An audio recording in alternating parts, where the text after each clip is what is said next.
দান সদাকা আল্লাহর কাছে খুব বেশি পছন্দের। দান সদকা করার জন্য সম্পদ লাগে না, আমার কথা শোনেন। দান সদকা করার জন্য সম্পদ লাগে না, কলিজা লাগে, মন লাগে। বহু বড় বড় মানুষ আছে দান সদকা করতে পারে না, কোটিপতি, জাকাত দেয় না, আছে না? আর বহু গরিব মানুষ ভ্যান চালায়, কৃষিকাজ করে, দেখবেন 100 টাকা দান করে দিল। মন থাকতে হয়, মন, কলিজা বড় থাকতে হয়। তো যাদের কলিজা বড়, মন বড়, তারা দান সদকা করতে পারবে ইনশাআল্লাহ। আর যার মন বড় সেখানেই তো আল্লাহ নূর আসবে। সংক্ষিপ্ত মনে কি, সংকীর্ণ মন আল্লাহ নূর কোত্থেকে আসবে? কথা বুঝতে পারে নাই? তো দান সদকা বাড়ান। আপনি 1 টাকা দান করেন, 5 টাকা দান করেন, হালাল রিজিক থেকে 1 টাকা দান করেন, সেটা আল্লাহর কাছে অনেক বেশি পছন্দের। একটা হাদিসে নবী সাল্লাল্লাহু আলাইহি ওয়াসাল্লাম বলেছেন, হালাল উপার্জন থেকে আল্লাহর বান্দারা যখন একটা খেজুরও দান করে, আল্লাহ পাক সেই একটা খেজুরকে আস্তে আস্তে বড় করতে থাকেন, বড় করতে থাকেন, বড় করতে থাকেন। এটা এক পর্যায়ে পাহাড়ের সমান হয়ে যায়।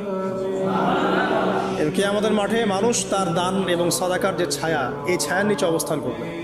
আপনার বিপদ হয়েছে, দান সদকা করেন, বিপদ দূর হয়ে যাবে ইনশাআল্লাহ। জটিল কোনো রোগ হয়েছে, কোনো ডাক্তার ট্রিটমেন্ট করতে পারছে না, সদকা করেন, রোগ ভালো হয়ে যেতে পারে ইনশাআল্লাহ। সদকা